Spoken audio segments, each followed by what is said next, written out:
Okay, why don't we start? It's good to be back at the monastery. It's good to see all of you.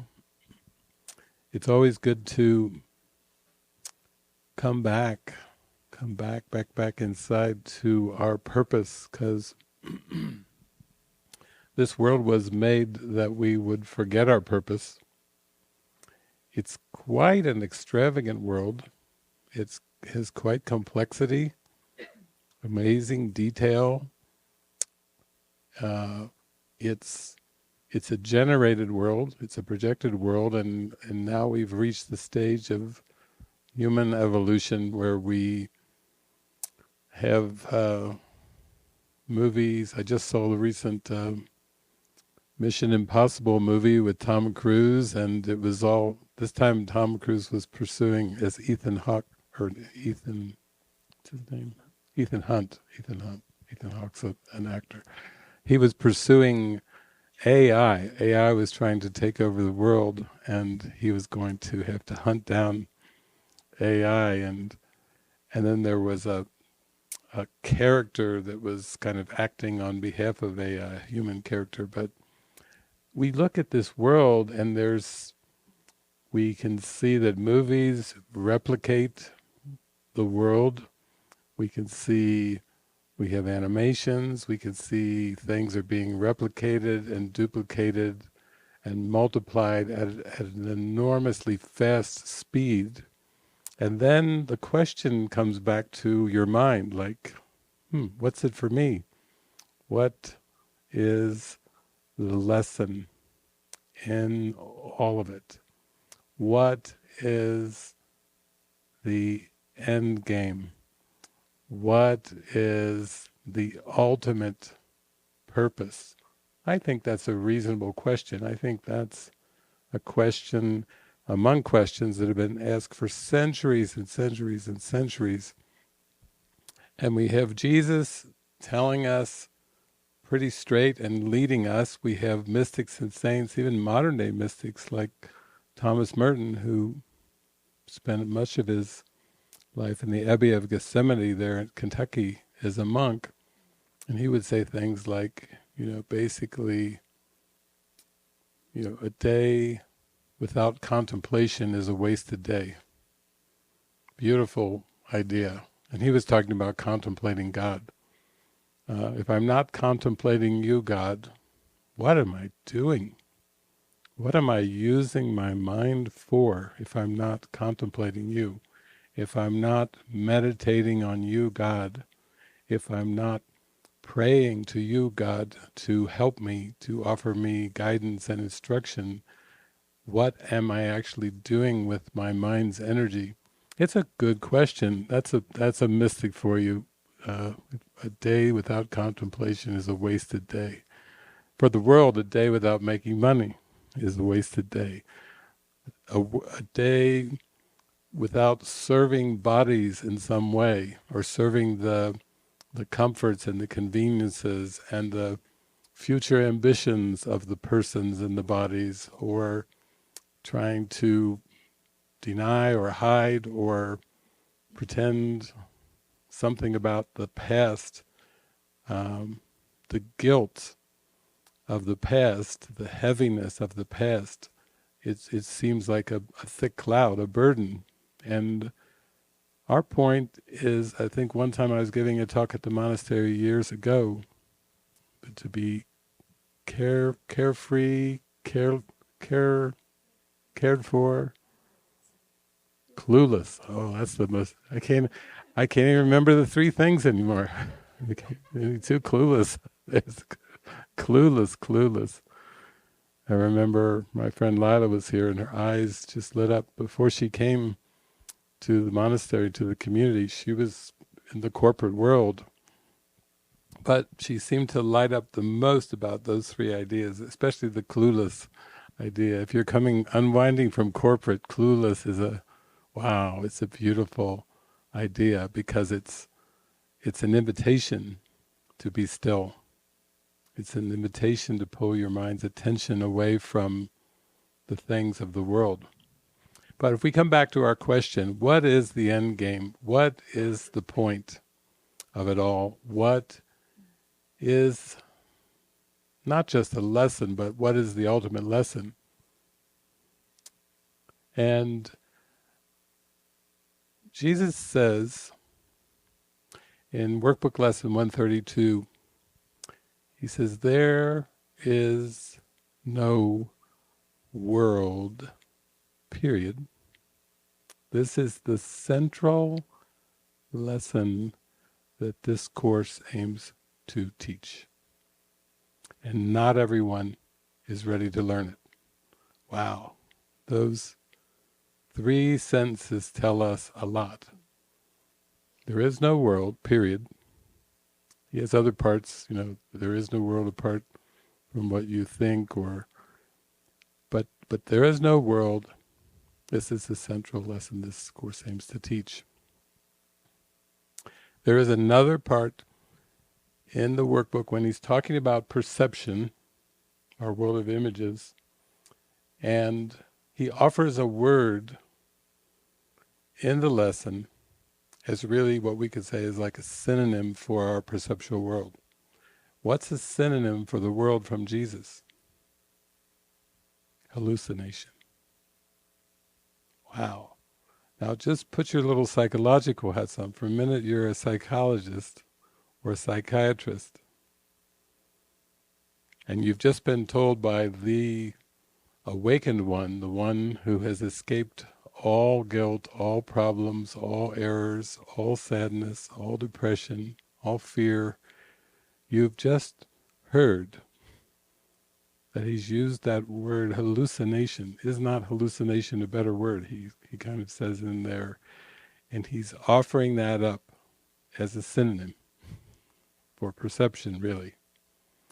But again, let's just take it into our mind and be practical with that. If indeed we open our mind just to begin to accept the idea that the world is a hallucination, then the next question in our mind becomes, what then?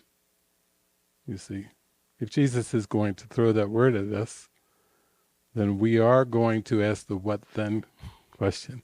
What do you want of me? How can I be helpful? How can I serve? Oh, hi Jason.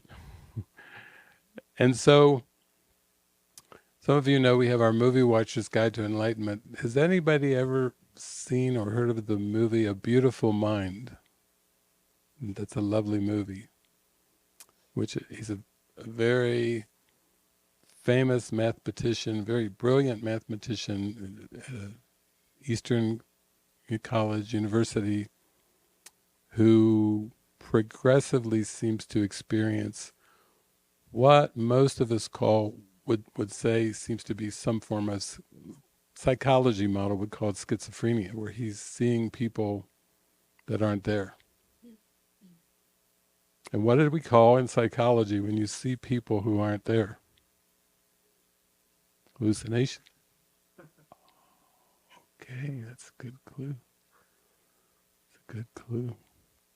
So, as deep as that is, and that is deep, what Jesus is really saying, and what I've said many times, is it's a perceptual problem. Even if it doesn't seem like a perceptual problem, even if it seems like a body issue, a relationship issue, a financial issue, an issue with what's happening in the world, an issue with the politics of the world, or all the things that seem to come up into awareness, it just seems endless, this trove of consciousness that is sending us all these images. And yet, behind it all, Jesus is saying that there is no world, and this is the central lesson this course aims to teach. So, what he's really going at is he's saying that this is a perceptual world. And when he uses workbook lessons like the salvation of the world depends on me, he's not talking about a personality me. That would be ridiculous. Why would the salvation of the world depend on one of the hallucinations? That would make no sense. Even if you talk to most Christians in the world and you say, I had a wonderful insight, the salvation of the world depends on me, probably the Christian would, we got one here. We got one for the mental institution. because because through the egoic filter, that seems probably like the most arrogant statements you could ever make. The salvation of the world depends on me. But he's not talking about our personality cells. He's talking about our mind. He's telling us we can choose again. We can choose an entirely different way of looking at the world. We can choose an entirely different way of identifying with ourself. We have the power of decision. We may have denied heaven. We may have denied the power of our mind. We may have denied the power of our choice, but Jesus is saying, now the kingdom of heaven, because you believe in choice, because you believe in images and these hallucinations, you still have not lost your power of decision. Heaven is the decision I must make, is a workbook lesson. Heaven must take the form of a decision. Heaven is not in reality a decision, but for the mind that is asleep and dreaming and believes in opposites, believes in multiplicity, duality, believes in all kinds of things that really are not eternal in nature, then forgiveness is a decision, atonement is a decision that must be made. And that's really what our focus is. My friend Resta, one day I was at the Peace House and she would walk along in this big cemetery very nearby, and back in that day listen to cassettes or the early days of iPods. I think it was called an iPod back in those days, an Apple iPod, and yeah, she was listening to lesson 132, and she came into the kitchen. She was very frustrated, I could tell. I said, "How are you doing?" Not very well today. Well, let me make you some tea. We'll just sit down and talk about it. And then when I did make the tea and sat down to talk with her, I said, "Is something bothering you?" And she said, "Yes, something's very much bothering me." She said, he's done it. Now he's really done it. And I said, "Who did it?" And she said, "Jesus." What did Jesus do? He's gone too far. She had just heard on her iPod lesson 132. He's gone too far, that's too far. He's crossed the line, that's it. He's just gone too far. And I said, well, let's just sit and talk about it. And we did talk about it for maybe 45 minutes or so, and then she went back to the bathroom to go to the little commode down the hall. And when she sat down in the commode, she started receiving a song from the angels, because she received like 270 some songs. And the song was As If. And it was the angels' song, As If There Is No World. A cosmic dream, a made-up scheme where figures dance and swirl, and nothing means a thing except the truth within, that I am mind by God designed. He's calling me to live as if there is no world.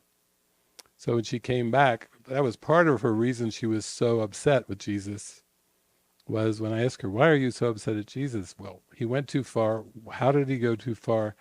She just looked at me and she said with her tea, "How is this practical? How is there is no world a practical statement?" And I said, he's not asking you to deny the world, he's just asking you to live as if there is no world. What does that mean? Live internally. Live intuitively. Live 100% intuitively. Live by inner guidance. Live by the voice for God within. Live every day, every second, by what that voice instructs you to say or do. until you can take your Truman Show good afternoon, good evening, and good night, and take a nice bow. Say, thank you very much, angels. All of you are angels. Wonderful job. Mission accomplished. Good afternoon, good evening, good night. And so in that sense, that's the practicality. The practicality is just living a guided life. That's simple. He does say heaven is beyond our curriculum. That's good to know. You know, when we talk about truth or heaven or oneness or divine spirit, that's actually beyond the curriculum. That's why he didn't title his book A Course in Oneness or A Course in Revelation. He titled it A Course in Miracles, because miracles are extremely practical. He's saying if you knew how seeming far you need to go in terms of steps, that would be too overwhelming.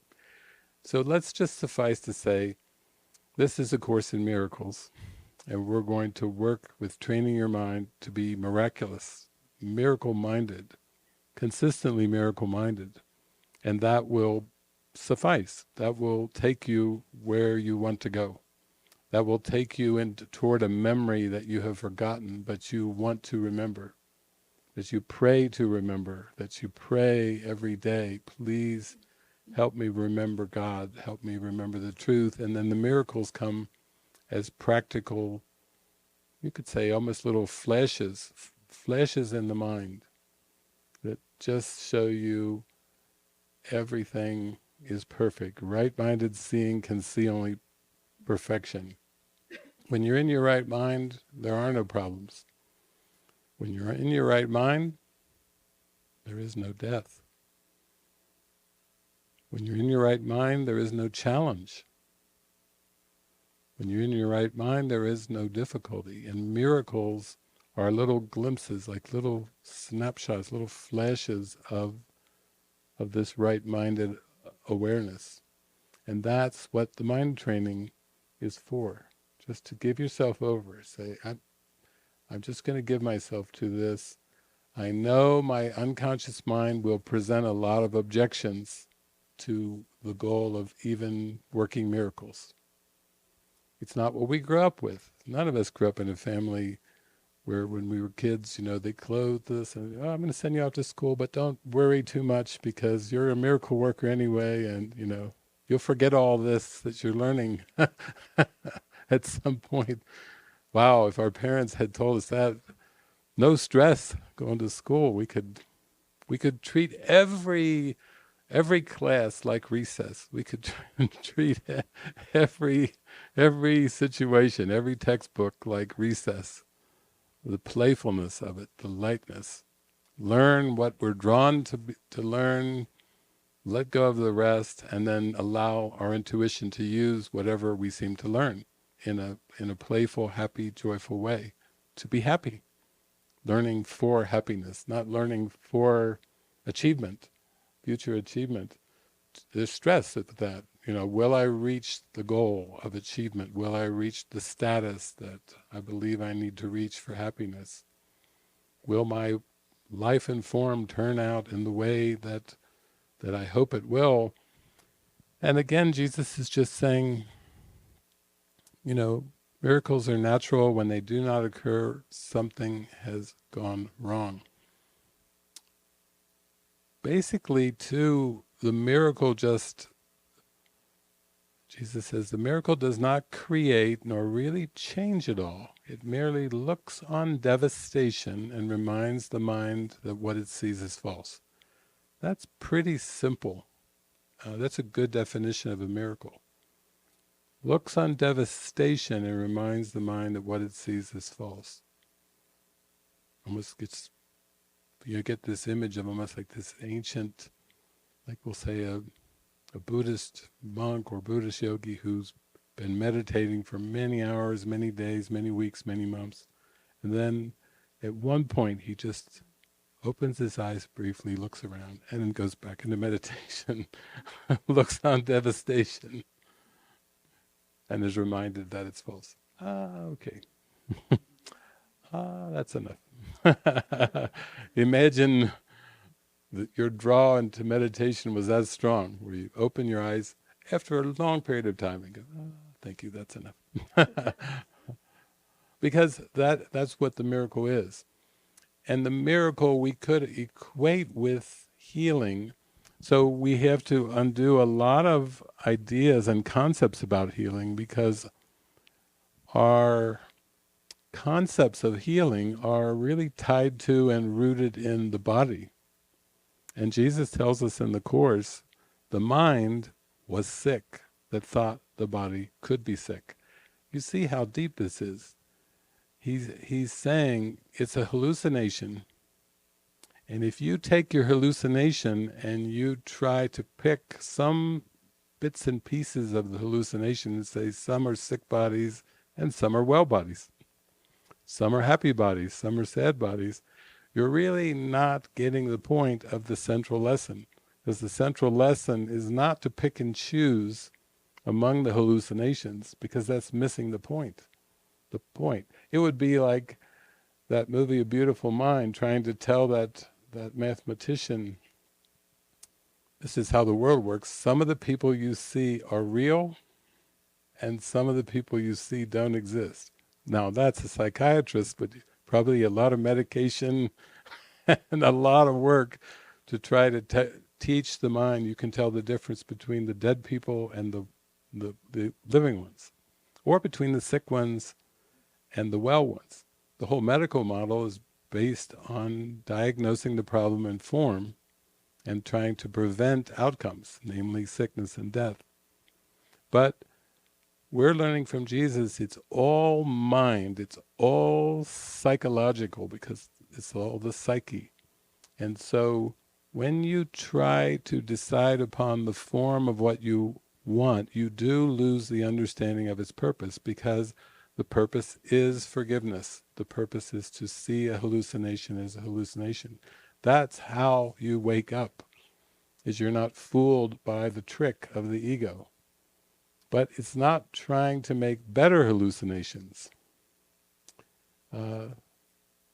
Sometimes people work with the Course and they think, they say to me, will the Course, if I really study it and practice it, will it improve my life? And I say, well, that depends on how you define life. If you define life by your worldly persona and perception, don't count on the Course. The Course's goal is not aimed at improving the illusion. It's not aimed at improving the hallucination. It may seem that it goes that way a bit, where you do have those thoughts like, I'm doing pretty good, or I've advanced a long way, or things like this. But these are still part of the ego's trick to keep the mind from going to the wake-up point, to be content with pretty good. There was a movie, The Way of the Peaceful Warrior. Some of you saw that movie, about Dan Millman's life. And Socrates, his teacher, comes pretty far along in the movie when he's working with Dan, and basically he does a few things to try to give some contrast experiences, and finally Socrates says to Dan, there is no better. We're not any better than anyone else. No one else is any better than us, because there is not a better. And if there is not a better, you know what follows from that. There is no worse either.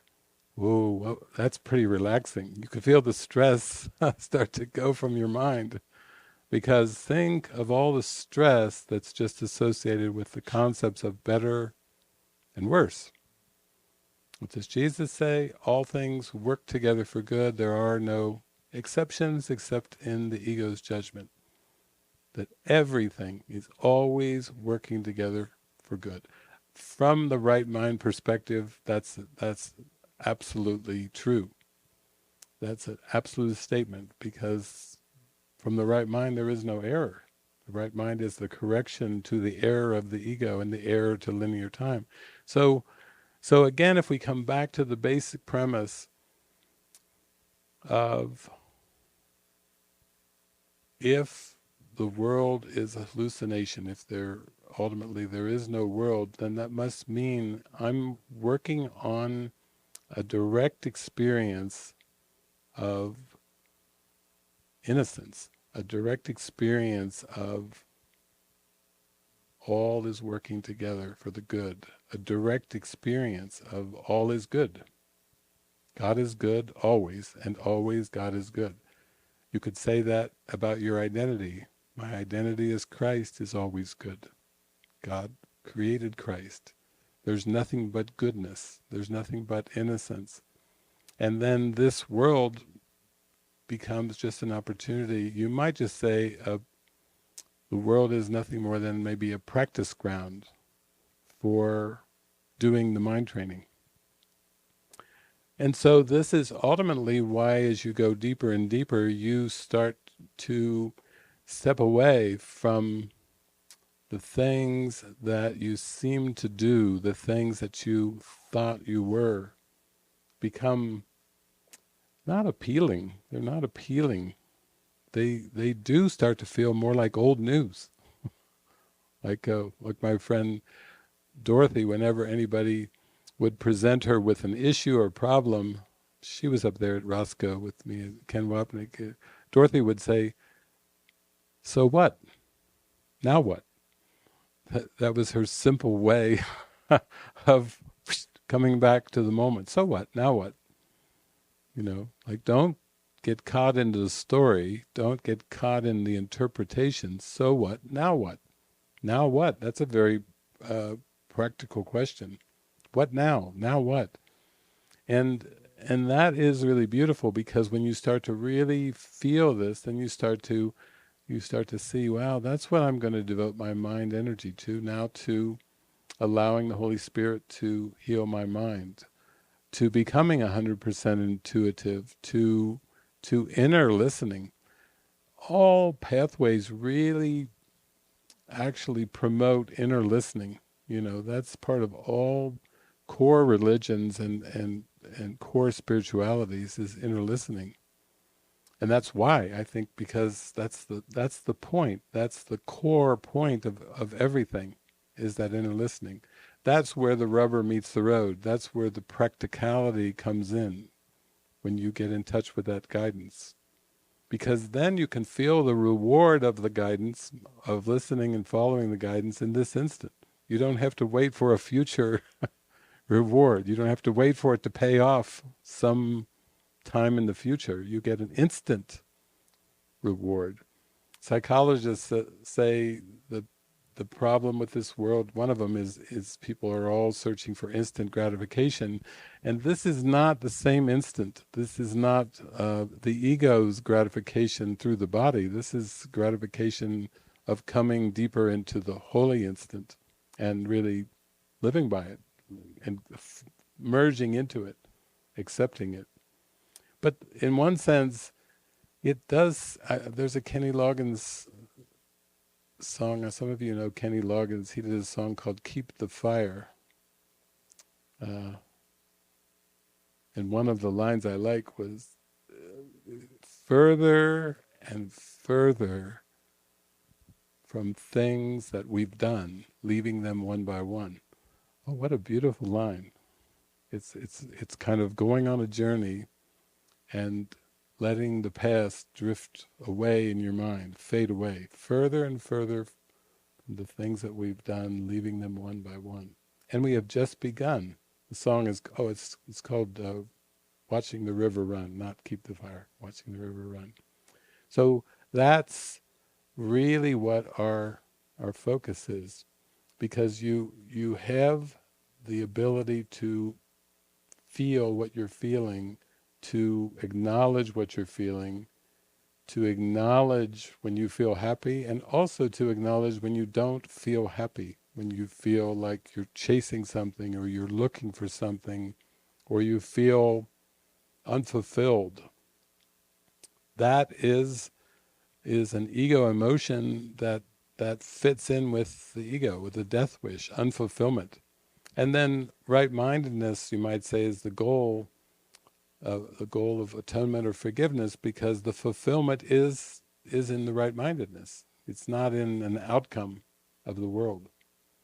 We have been tricked into defining death in terms of the world. We have been tricked into believing that bodies die.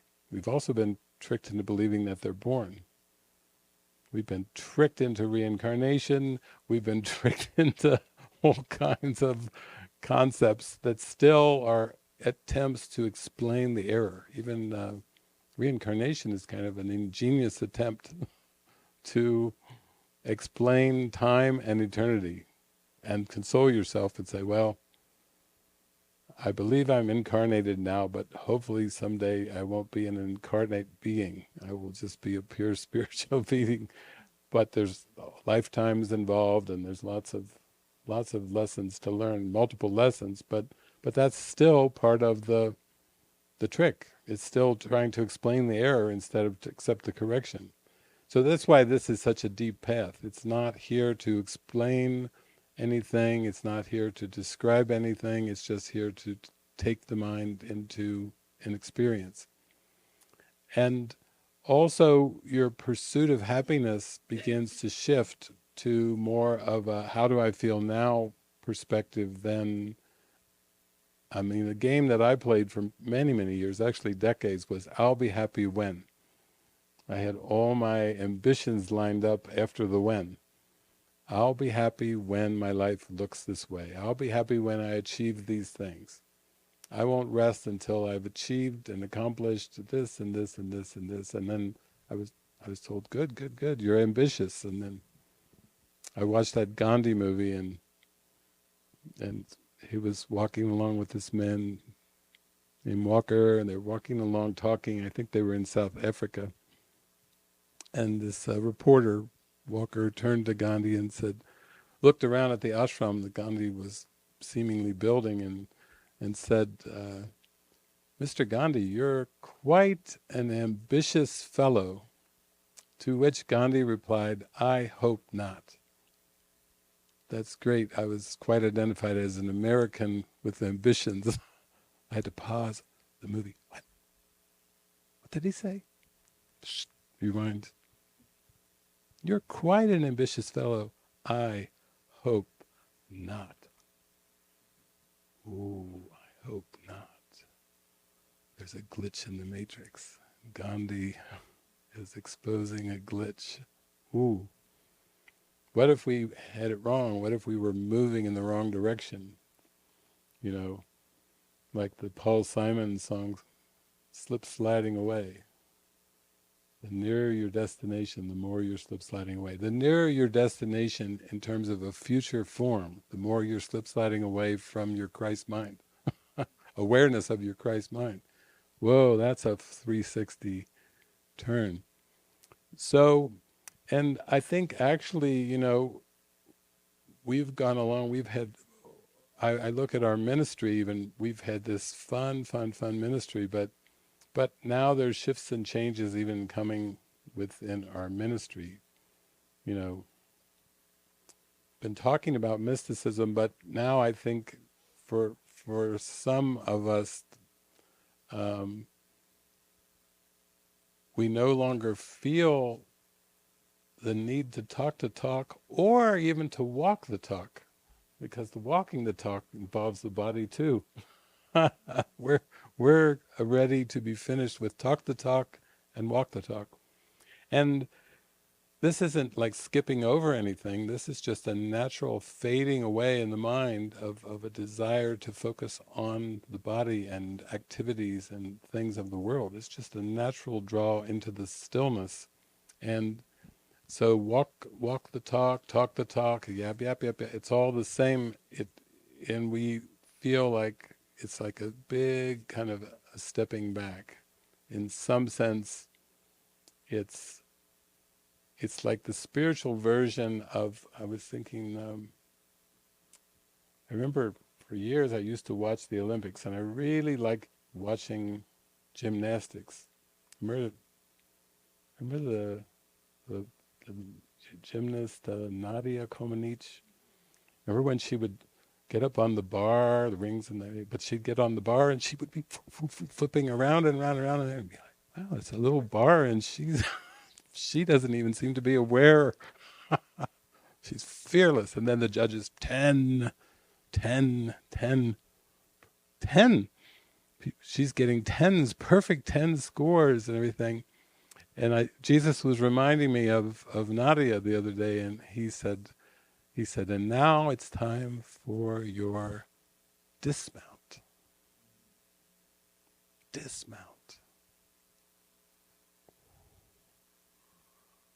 Even Nadia, who got up on the bar and flipped and flipped and flipped around, and the judges 10, 10, 10, Nadia had to do a dismount. She had to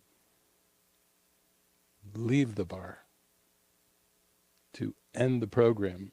She really had to have a dismount. So it was beautiful. I kept hearing Jesus, now the dismount. So it's almost like if the world's a hallucination and you mounted the world somehow, you took it too seriously. You got too involved. What's that movie, The Nines, where the blonde woman says, we got too involved. We started. You'll be back if you can't do it both ways. You'll be counting the pine cones. She says if you try to stay involved with the world, you'll still be counting the pine cones. That's not a dismount. That's just another distraction. So clearly, even with our ministry, it's going to be changing significantly. I mean, here this is Living Miracles Monastery, so that's what monasteries are for. That's what, if you ask Thomas Merton, why are you at the Abbey of Gethsemane? And he would say, honestly? And you said, yeah, why are you at the Abbey of Gethsemane? He would say, probably to pray to God and contemplate God's grace or something like that. That's the purpose. That's the purpose of a monastery. In fact, that's the purpose of anything. That's the purpose of a city. That's the purpose of a house. That's the purpose of everything in the world, is to pray to God and contemplate God's grace and God's eternal nature and gifts. And if the mind gets distracted off into other things, then Thomas Merton would say, that's a problem. In fact, he wrote and wrote and wrote. He wrote prolifically, but he's one of the few monks that I know that basically was so devoted to his function of writing that basically they built him a cabin in the woods down on the lands in there in Kentucky, in the Abbey of Gethsemane, because he did do a lot of writing, but he didn't really need to be around priests and other monks for that function. He just wrote prolifically, he prayed, he contemplated, and then at the end of his life, just like Francis and JP took a little trip as a whim, Thomas Merton took a trip across to the Far East, I think it was Thailand, and where I think he stepped in some water when a fan fell over and he was electrocuted. That was, but I did hear his last talk that he gave before he was electrocuted, and that's just another way of laying aside the body. It's nothing. It's quick. That's very fast, very efficient too. I think, it's like he wasn't messing around. A day without contemplating God is a wasted day. But I did listen to his last talk without knowing that he was electrocuted, because I listened to the talk and I had this deep feeling in my heart when I was listening to the audio, not knowing anything about how he seemed to die. But when I was listening to his last talk, he was so happy. I thought, this guy is really happy. And then I thought, he's saying goodbye. I felt that when I was listening to the talk. I said, he's doing his Truman Show thing. He's about to take an exit. And before they turned the microphone off, I think his last words were, "Let's go have a Coke." It was very hot. I even remembered his last words. They were recorded. I thought, he's happy, and then let's go have a Coke. And then that was it. That was the last talk. But that's important because that's a dismount. You know, you have to always be ready for the dismount. And I think in A Course in Miracles, when you give yourself over to the Course, you know the direction that Jesus is taking you. He's taking you to the light. And going to the light seems to involve a dismount of the hallucination. That's what awakening is all about. You have to include the dismount. You cannot skip over the dismount. And that's what this is about. That's what we're going into. So yeah, I've had that feeling for some weeks. I've had people. The ministry will seem to shift this year pretty dramatically, pretty drastically, I guess, in the sense that's the way it was for us. When we got into this, everything in our world shifted dramatically. Then we just got used. We got used. We were in the happy prayer every day of use me, Jesus, use me, Holy Spirit. We were in the joy of use me, use me, use me. And Bill Withers passed away. Does anybody remember Bill Withers? He had a song called Use Me.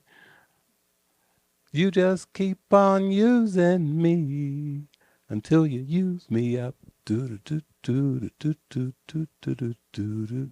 Until you use me up. Do do. Oh, that's beautiful. That's explaining the dismount. That's how you dismount, by being used fully, by being used 100%. You use until you use me up, until you use mini me up. there's actual me and mini me. So you, Spirit, use mini me until you use me up, until you use mini me up, until there's no division anymore between the Christ me and the mini me. It says in the Course, it says, was Jesus the Christ? And the answer is, oh yes, along with you.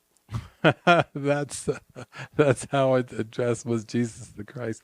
Oh yes, along with you. He seemed to have a body that was separate and apart, walking apart from other bodies. Oh, that's a very kind of a, imagine that, getting that on your chat GPT. He seemed to have a body walking apart from other bodies, but he is you, and you are him. You are the divine Christ. You always have been, always will be. You are as God created you. Once our chatbot's ready, I hope it gives answers like that. You're having a stressful day. Whew, you go in the bathroom, you come out. What was I thinking? How could I have been so mesmerized to think such tiny thoughts when that's not the truth of it, never was the truth of it. That's the joy. That's the joy that we have, is the experience of the vastness. That's the point. So it's interesting. Our ministry we shared so much, and then there was so much travel to so many countries and so many retreats and so many things. And who knows? Maybe in the world of form, the beat goes on, but I don't think it will be the same characters. Some of us we've been watching this movie with these characters for a long time, and it's just a feeling of stepping back, and then with it, just like there were those that came before us. Everywhere I would go, when I went to Mexico, I met this man named Ray Padilla, and he knew this woman. I think at one point she had dated even Frank Sinatra back in the day, but she became a course teacher, and then she became like really active with the Course. And then She was down there in Chapala, Lake Chapala area before I even got there. She passed away, but I never did get to meet her. But Ray said, "Oh yeah, uh, Judy and Whit would come down and visit her all the time." Oh well, Judy and Whit were down here too before we came down there. We weren't the first ones to bring the course to the area. We're just rolling in along the parade of bodies and hallucinations. But there was this woman, and then Judy Whit were there. Oh yeah, they would go down there frequently, maybe even annually to visit her and everything. And that's what I find when I've traveled around the world to all these countries. I meet people and I get to hear stories of some of the forerunners with the Course in Miracles. We even have some booklets, the Varleys, starting off in, back around 1980, late 70s, early 80s, and there's just been a lot of, and the beat just goes on, and then here comes the next wave, and it's all part of Jesus's plan of helping the mind to realize that it's a hallucination. That's all. It's not going anywhere in form. It's just reminding over and over how purely innocent we are, over and over that we are loved, over and over that we never could make a mistake, over and over that we're divine, over and over the beat goes on, the characters come, the characters go, the places seem to shift, but behind all of the appearances is a beautiful central lesson. There is no world. Imagine. Wow, I would have never imagined that was the central lesson. Okay, let me get this straight. I came to this world to see that the world's not real. Yeah. Okay. Oh, that's it. The Holy Spirit uses time to teach that there is no time. Yeah. Oh, that's a deep central lesson. That's not about making the world a better place. That's not about fixing the world. That's not about changing the world. Wow, what a relief to open up to the central lesson, because then you can see where it leads to peace. It leads to inner peace. Because then you can let all things be exactly as they are. Then you can really just watch the world with a place of acceptance in your own mind, not trying to accept images, but just acceptance of the grace of God. And that way also you're freed up from trying to figure out the world. You're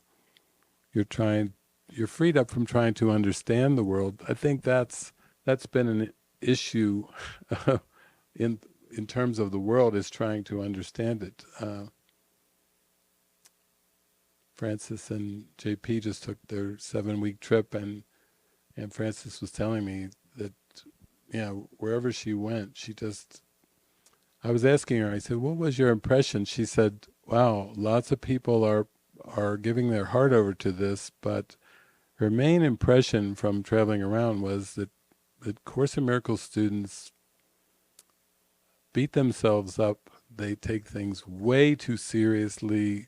They feel hesitant to make a move. They're afraid to go back. They're afraid to go ahead. They become paralyzed in the metaphysics, and then the shoulds and oughtos of the ego creep in and bring in a paralysis, afraid to go ahead, afraid to go behind. Joanne and I, we talked about, the ego will try to intellectualize things to prevent an experience, but it was beautiful because Francis did a lot of experiential exercises, eye-gazing exercises, all kinds of different exercises with people to provide immediate help, to kind of come back, come inside to an experience, which is so important. And that's the prayer of the heart. That's what people were praying for. They were praying to feel peace. They were praying to feel innocence. They were praying to feel happy, lighthearted, to be laughing, to feel joy. That is the prayer of our heart, not not to get sidetracked or to get taken on some kind of delay that you go out on and you think, how did I get out here? Where did I turn to get out into this aspect of much ado about nothing? Shakespeare said it was much ado about nothing, but how did I try to make something out of nothing? And then, oh, okay, oops. And then to drop it, to not beat yourself up about the oops, to make it a drop. So I think that's really important, because, I guess you've been, some of you have seen some of our improv online revivals. And he was saying, when we were driving back from the airport, he was saying, well, we've never done anything like this. I said, yeah, for sure. I saw, I saw the revivals. I thought, yeah, we've never done anything like this. But I think in one sense, it's a good thing. As long, I mean, from the beginning of the idea, I thought we shouldn't think of this as events, weekend events. This should be, improv is your lifestyle. Living your life improv, where you're so intuitive that you can just, in the spur of the moment, say, oh, this is what I feel, here's what I'm going to, and you really go for it with your intuition, and then you start to feel like the whole world is improv. Your character goes from kind of constricted and constrained to, you start feeling more like Robin Williams. He was like a master of improv. That's why he was so funny, because he was so spontaneous. He wasn't tied in. I mean, actually, improv, that Lisa and I used to talk about that. That's the kind of shows we grew up with Carol Burnett, Vicki Lawrence, Tim Conway, Harvey Korman. Oh my gosh, they started off the skits, but then they always, somebody was doing improv in there. And then the others started to try to fight back laughter, and then everyone was laughing because everything, it wasn't a planned skit. I've even seen some Saturday Night Live skits where someone in the middle of the skit, just decides to go into improv mode. And then just the look, you just see it on some of the faces of the actors and actresses. They're like, because they know they're live, they have to go on with the skit, and somebody's just gone rogue. They've gone rogue with the whole skit. And then it's quite funny. Then it definitely makes YouTube when someone goes rogue, and then everything is funnier in the skit itself, because everyone's like, we're off the rails now. Like, how are we going to do this? How is it going to end? And then people get into the joy of it. Yeah. I was sharing with Frances, and when I talked to her recently, and I did a talk, how she was sharing that they were at a restaurant or something, and someone brought up this. It was actually, the man wrote to me today, the man he said, I'm the one who put this word into the conversation. He was actually Frances's translator. Erico is his name. He was asking me if he made a short clip from the interview I did with her. He wanted to translate it to Japanese and put it out. I said, oh, sure. He said, do I have permission to take a short clip from this interview? I was the one who first put this word out that you guys talked about. I don't even remember what the word was, but he said, could I translate the short clip into Japanese and put it out? I said, you can take anything I've ever done on the internet and translate it to Japanese and put it out any way that you want. I'll give you permission for anything. But it just was funny because they didn't even remember how they started laughing, but they just laughed and laughed and laughed for like 2 hours. And I think the punchline was, it was some kind of a word that meant some kind of a style in Japanese. And it got to the point where somebody in the group said, the actor Gregory Peck just said Gregory Peck, and then JP and Francis said, oh yeah, Gregory Peck. Everyone, Oh, Gregory Peck. Oh, yeah, yeah, yeah. Everybody. And then they went off laughing for like 2 hours because they came up with one word or one name that kind of was the example of what they couldn't put their fingers on, this kind of style, you know. He was kind of charming. Gregory Peck. I can think of some, it was a good, but that's the way it goes, that you start to realize that nothing in terms of the details has ever really meant what you thought it meant, but it was all part of a plan designed to help you laugh.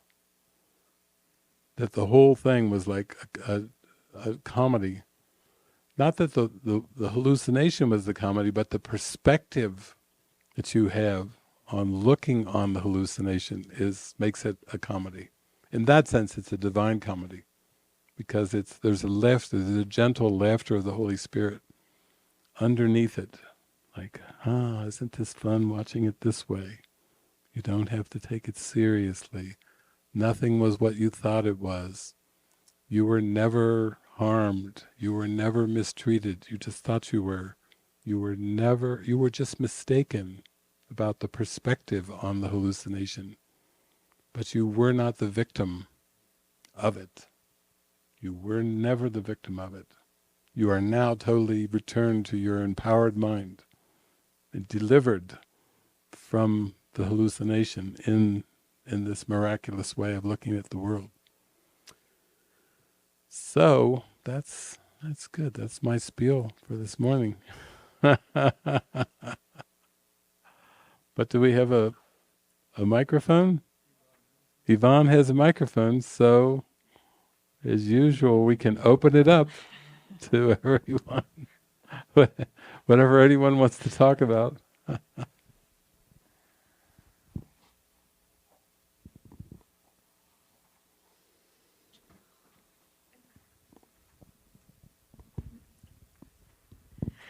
So something that's been on my heart the last few days, and this question, and you were actually talking about it, not placing one illusion for a new one.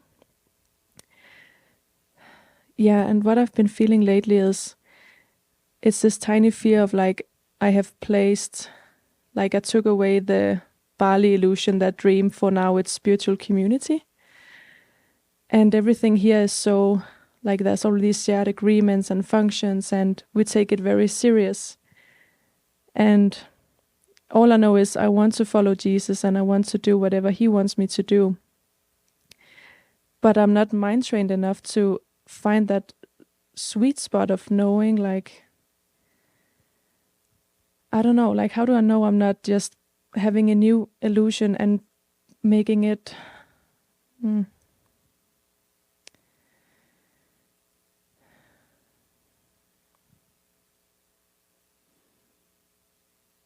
Like, yeah, I want to use those symbols to wake up, but I think there's just this fear of like, yeah, how do I know that I'm back in the mind and I'm not, I don't know, everything seems so real, so yeah, I don't know if it makes sense what I'm saying, but I don't want to put my happiness in, oh, now it's spiritual community that's going to bring me happiness. I don't want to seek in the form any longer.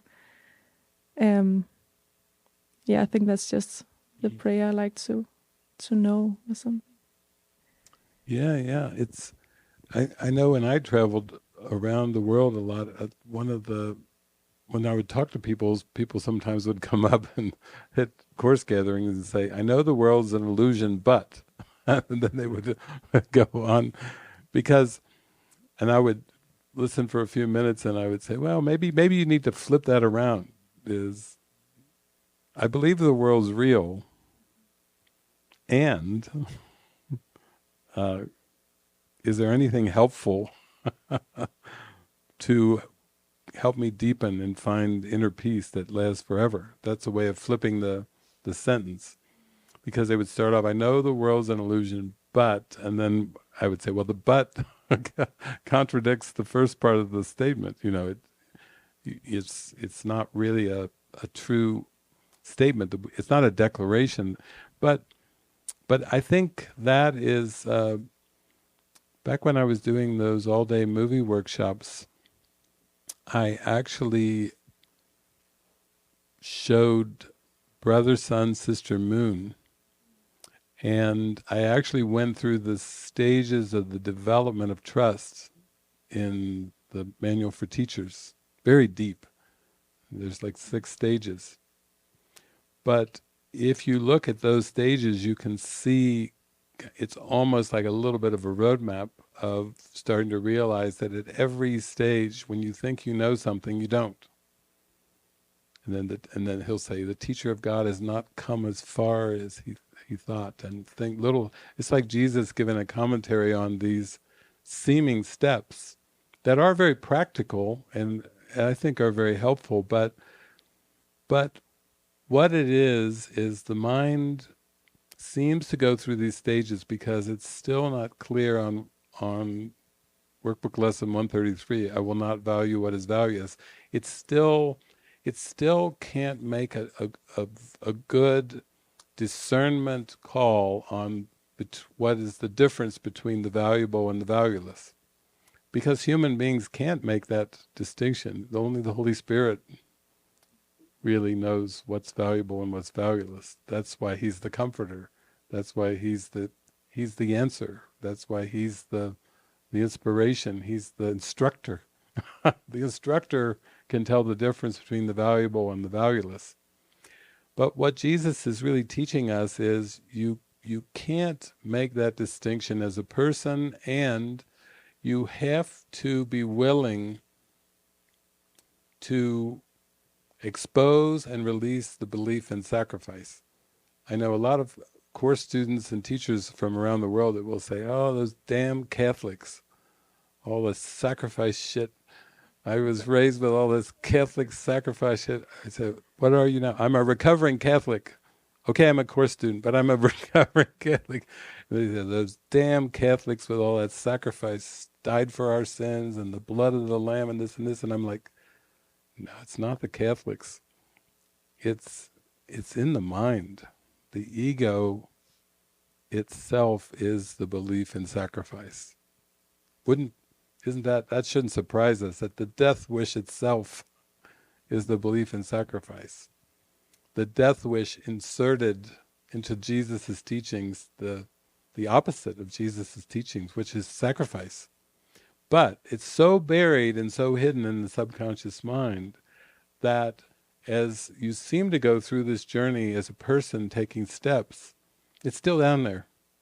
And then you go from one situation, one scenario to the next, and then you were in Denmark and you had a job and career and family, friends, and this. And then you did the Bali step, and then I talked to you when you were in Bali, and that's a big step, seemingly, in the world from the life that you had there to Bali, and then the step over here, and then to community and back and forth with Mexico, but really everything is more just pray, listen, and follow of tuning in, merging with the Holy Spirit to come to a point of seeing the impossibility of sacrifice.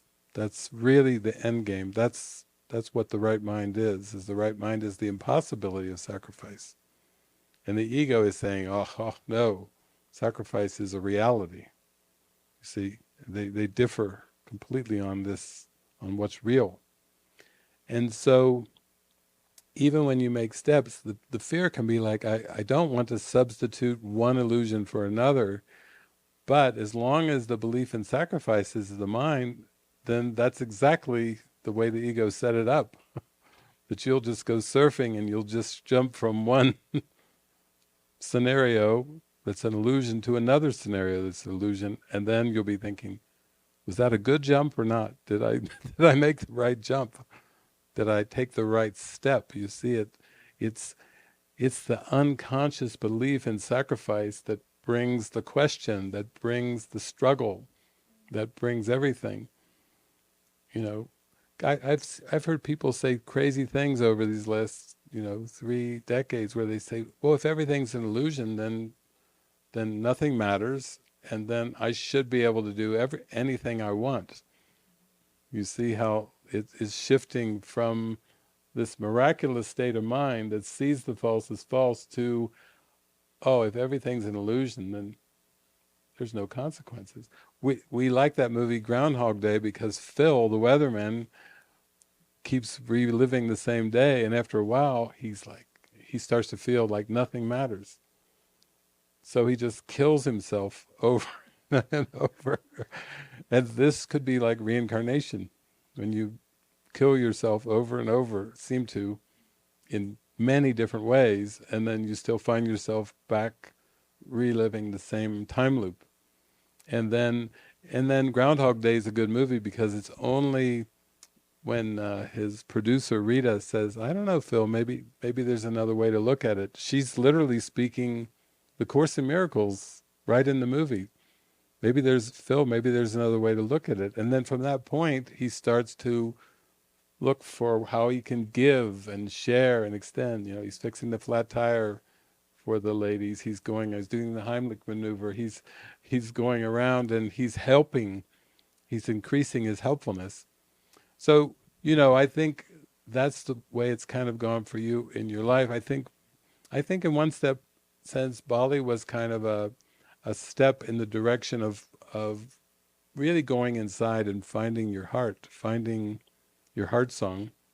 And then now all the steps are more for expansion and increasing the helpfulness, feeling more in that vibe of just giving. And also understanding that it's not in the form. So, as you approach that, there's still maybe other steps that the Spirit inspires you to, but it's all for just expansion and coming more into that expansive state of mind and seeing the impossibility of sacrifice. Not that you did sacrifice and now you're not, but just the impossibility that you were just mistaken to think that you had to sacrifice to know who you are, or had to sacrifice to know God. That is the key thing that's underneath. And though it's good to review those stages of development of trust from time to time, because that's kind of the feeling you get when you read it. You're like, oh, it's all as well, and the Spirit's got this, and it's only it's inevitable that I will accept that sacrifice is impossible, because it is impossible. It's actually a fact that there's no sacrifice. But the ego always is trying to chirp away, like, was that a good move? Did you just substitute one thing to another? We're interested in getting past the idea of differences, even that things could be better, looking constantly for a better situation, a better scenario, not wanting to make one person, place, or thing special, because as soon as we do, there's a feeling of like dependency, like, oh, now I've chosen this. Almost like the old ideas of karma. What is your karma? To be such and such and such. No, John Lennon handled the karma issue when he did the song Instant Karma. Instant karma is going to get you, going to knock you off your feet, Better recognize your brother, everyone you meet. Why in the world are we here? You don't have to live in pain and fear. And why in the world are you there when you're everywhere? Going to get your share, and we all shine on. The moon and the stars and the sun. We all shine on. Everyone. Everyone. Thank you, Apostle John. Modern day Apostle John Lennon. Just in case we missed the karma lesson, he makes a song called Instant Karma. That's the end to karma, is the holy instant. He was kind of channeling Jesus's holy instant, saying, you're not really stuck in this ego game.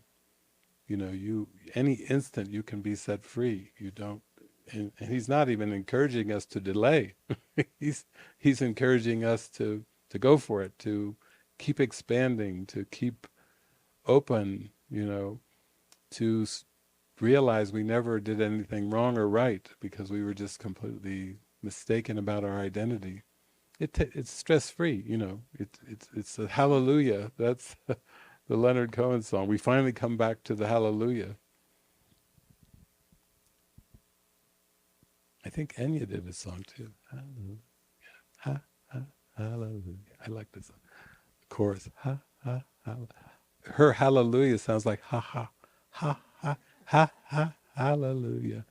She's got a good song too. She's almost poking fun, but she's using that hallelujah to keep the ha, ha, ha there, That's the greatest feeling. So thank you. Yeah, it's a good Thank you so question for much. freedom. Thank you.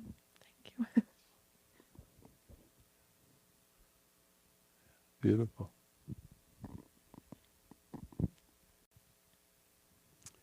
Yeah, we should never take anything too serious at the monastery. If it gets too serious, somebody should say pajama party. We actually have had some really fun pajama parties over the years. Yeah, we play music. I remember one time we did a retreat here, and it was like maybe a week-long retreat and everything. And then right at the end of the retreat, people were getting ready to leave and everything, but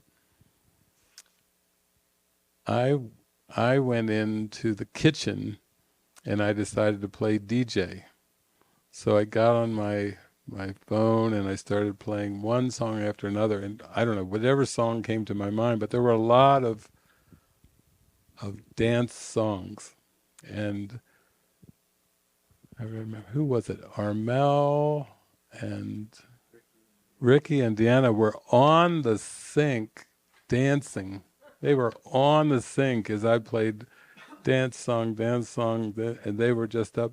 That was like not taking it serious. We just poured our hearts into doing a whole week-long retreat, and it was very deep and a blessing for everybody. And then we were so relaxed that it turned into this dance song. And I think somebody filmed it, so there's somewhere.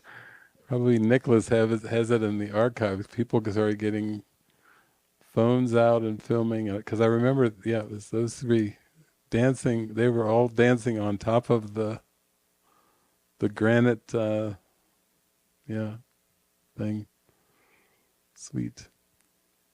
And we've had that. Actually, that happened quite a lot. Where things have just broken out. Sometimes we're in a restaurant. Sometimes we're out on a walk. This was here at the monastery. It's just joy. It's rapturous joy that just comes in, and everybody is just looking around and just get into the joy of the moment and marveling in it. And it's all a backdrop too. I mean, we have used many projects over the years in all different kinds of ways too.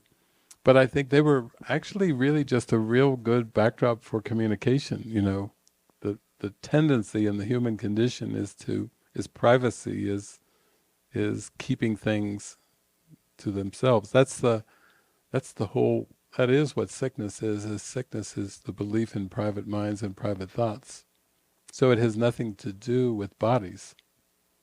And death is the belief in private minds and private thoughts. So it actually has nothing to do with bodies. It's just projected onto the bodies.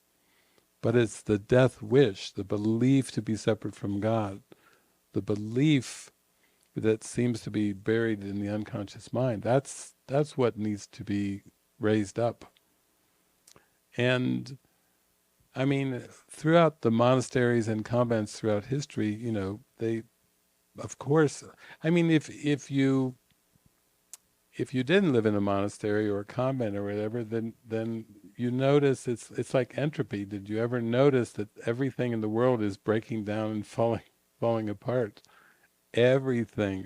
That's the gift from science, that entropy, the cosmos is moving towards destruction, the linear cosmos. Okay, well then you seem to carve out bits and pieces of things of like bodies and cars and houses and everything.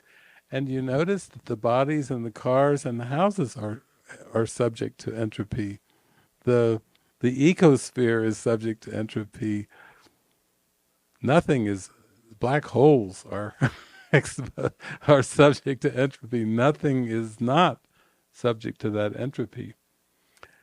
So we have some pretty dark philosophies that have arisen over the centuries, like existentialism.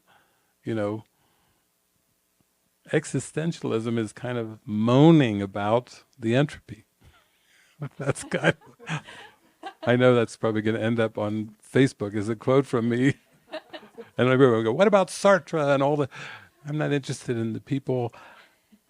Entropy, existentialism is just moaning about the entropy of the world. Let's get deeper here. Come on. Let's go down deeper. Let's not try to break it out and philosophize and figure it out. Okay, let's just come to it. It's okay. It's entropy, but it's a hallucination. That's good. Isn't that bright? It's a hallucination of entropy. So the spark, it's keep the fire bright, keep your purpose bright, keep your heart open, keep, what's that song, Amanda Cook, maybe never lose our wonder. Let's keep the wonder. Let's keep the wonder alive. Let's keep the spark alive, because that inner spark is not subject to entropy. Isn't that great? That's a hallelujah, that our inner spark is not subject to the entropy. And meanwhile, there are things, while we believe in time and space, and things are always breaking down and falling apart and breaking down, it's not that big of a deal in terms of, like, even with, we know that about houses and cars and bodies, they seem to, on the timeline, they seem to, break down. But we're not really feeling it's our calling to subject our mind to that entropy. Like, okay, we made it up and now we can forgive it. We made it up in the mind level and we can release it. We must be able to release what was made up. We are not stuck in the entropy, We must be able to change our mind about it.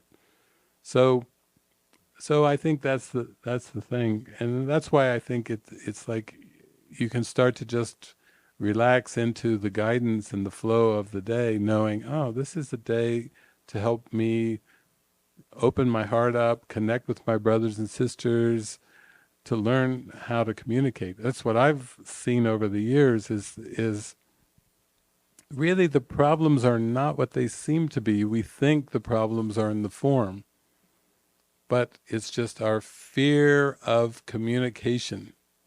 That's the problem. We have a fear of communication. And why do we have a fear of communication? Because we have a fear of the light. And why do we have a fear of the light? Because we are afraid of love. And why are we afraid of love, except that we still believe in the death wish? The ego is afraid of love. And if our mind identifies with the ego, we feel its fear.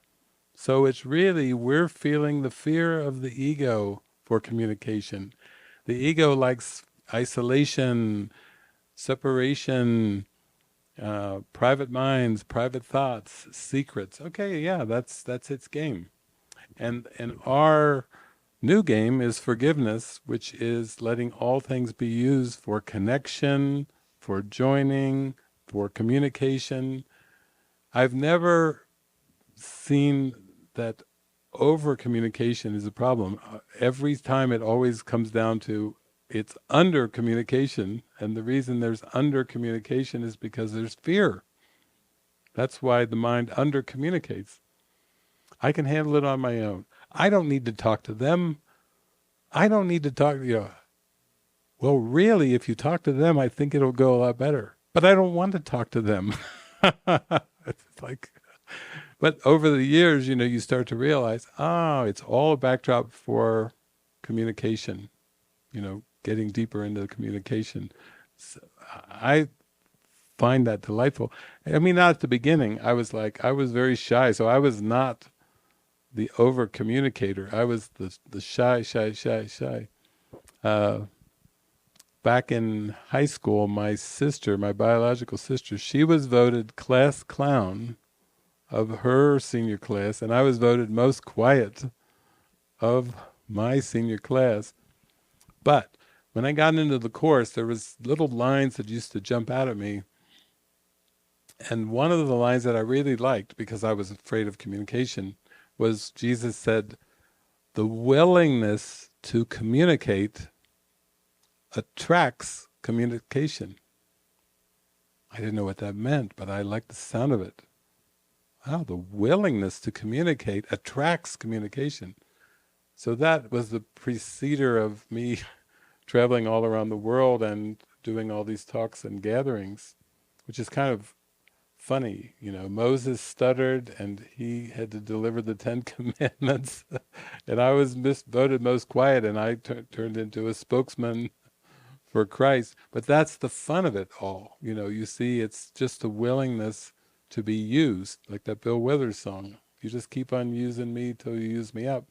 The willingness to go in that direction, which was actually the opposite direction from my personality, very opposite. It was just, okay. And then after a while, it starts to feel more natural. Oh, I liked communicating. Thank you, Jesus. Wow, that was great. What a blast. This is not the shy guy speaking. This is, wow, what a blast, what a blast. Oh, it was all for healing my mind. Oh, it was all for opening my heart. It was all for opening to the vastness of what's available. That's what it was all for. It wasn't for anything specific. It was for a purpose much, much greater. So that's the gift of it all, We could just take one line from the Course, and if it just grabs you and jumps out at you, and of course, for someone who was shy, the willingness to communicate attracts communication. That did get my attention, I have to say. I did say, I don't know what that means, but I like it. Kind of like,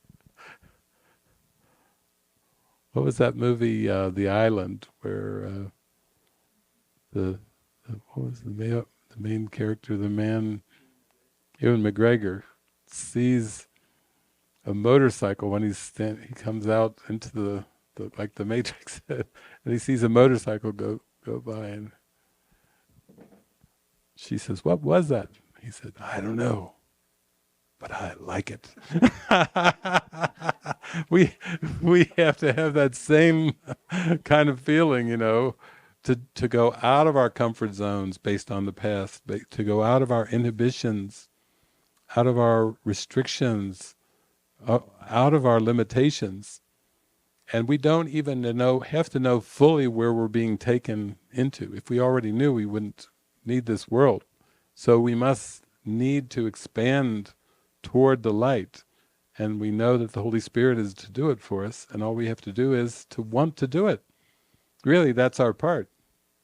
We get the guidance, this could be very helpful. Do you want to? We have a choice. Yeah. I mean, at the beginning, you can't really, I did not fathom speaking. I could not fathom that at all. But I could just barely fathom traveling. That's how Jesus hooked me into my function, like traveling. It was a little spooky, it was a little scary, but it was doable for me to go out and travel. And then I traveled a little more, okay, it's going all right, it's going good. Now I want to speak through you, woo. You speak, woo. My parents told me never talk about God or politics. Well, we're going to talk a lot about God. Ooh, that's the spooky. But you see, you go. You keep going, expanding with what feels intuitively helpful. Yeah. And don't stop until you're used up. You're not trying to retire from the world. You're trying to do a dismount in your mind. The Nadia coming. Now the dismount. And she lands with 2 feet on the ground. 10. That's a 10. That's a perfect routine and a perfect dismount. That's a 10. 10 out of 10. Yeah, that's what we're going for. Yeah. Joe.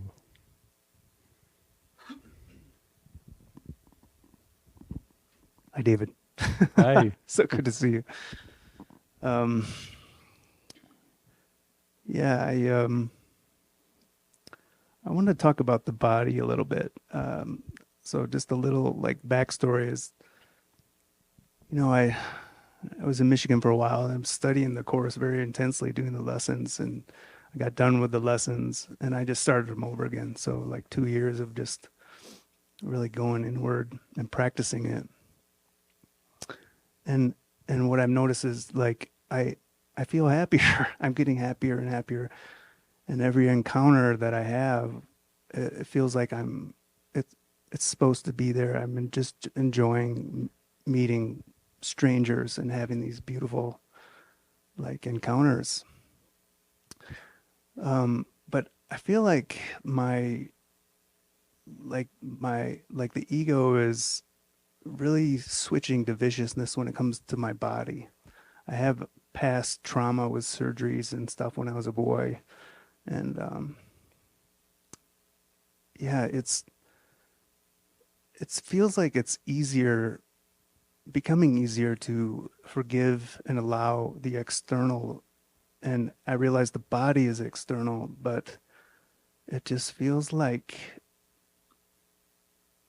when I really been practicing praying to Jesus. Like I'm very, very curious and loving just starting a dialogue with Jesus in the morning and especially at night. And saying just use this body, and then at night just thanking the day. But yeah, it just feels like what takes me out of the moment or takes me away and is these like, this meat puppet's getting older, and it's like I feel these pains and I feel like something's happening from a surgery from a while ago when I was 14, and now something is happening. I feel strange pains and it goes away and it comes back, and just other weird things in my body. And when I feel this, I try to just stop, and it feels like the practice for me is just keep turning in. And when I notice my mind when it'll go for the past of trying to find the solution in the world to fix the body. Just many, many years of trying to eat right. And so it's this battle kind of going on. And when I guess my question is like, how do I pray to, or how do I ask spirit or talk to spirit in the sense of like, I mean, I've been doing, when I feel a pain in my body and it just feels strange and I have stomach cramps and I don't know what is going on. And I'm always like, spirit, I don't know what this is, please, I don't know what to make of it. But it just, seems like it's been my struggle. That's the hot topic in my life right now. And, I pulled out of Michigan and a safe job and all this and went back to Hawaii and been living a very quiet life there. And then the feeling to come here. And I even remember a year ago talking to Kirsten where it was this very joyful, spontaneous of coming here again. And then I was like, yeah, that sounds amazing. And the pains come right in, as soon as you make a decision to go towards the light, it was like, okay, now I'm going to, put all these weird pains in your body. And, I mean, I can even remember like getting to the point where I was feeling some pains come and go. And then, I felt, no pain there for a while, but then I was like, I made the decision to quit my job, and I told my boss, And I said, "Hey, I'm going to move. I'm going to move back to Hawaii and pull out of Michigan." And they were supportive and everything. But the next day, the next morning, the pain come in. It was kind of like almost showing me my mind. All sickness is mental sickness, but it's like it seems harder. It's so personal with the body. I'm seeing like it's the central dream figure is very potent right now for me, where it's seeing how that's playing out. And yeah, but I still decided to come. I'm just like, I don't care. I'm just gonna do it. I'm just gonna go for it. And I think there's a fear of you know when the pain comes, it's like the hypothetical future comes in, and I'm trying to solve or thinking of what if the what ifs come in. Am I gonna have to have surgery again? What does this mean? And yeah, I think spirit. Yeah.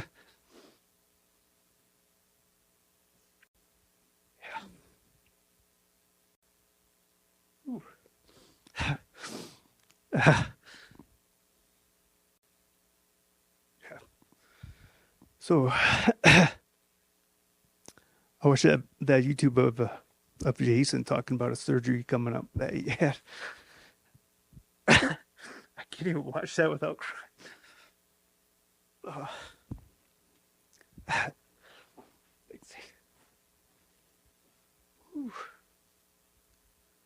Yeah, so it's just a really deep topic. Yeah. And I don't know if you have any thoughts about it. All I know to do is just keep turning it. Keep turning it.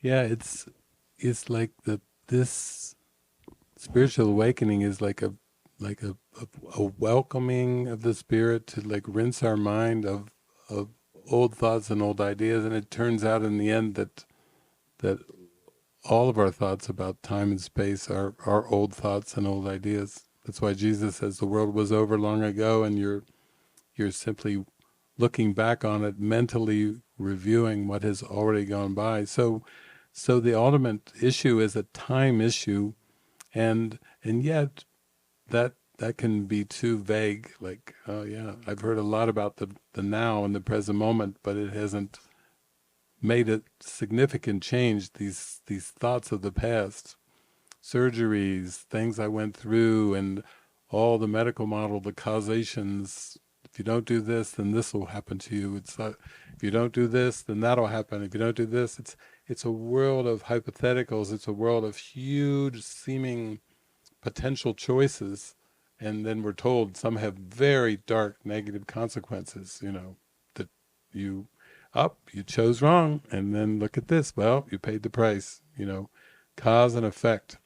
It does paint a picture of a world of sacrifice, like sacrifice, pain, suffering, sickness, death, mixed in with a bunch of other things that are supposed to offset all of that never really do. They're not.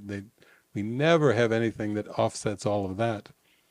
So it also is a time thing, and the reason it's a time thing is because that the present moment and linear time can't both be true. The holy instant is a gift from God, and linear time is a make-believe projection of the ego. One's true, God and spirit and reality, one is not.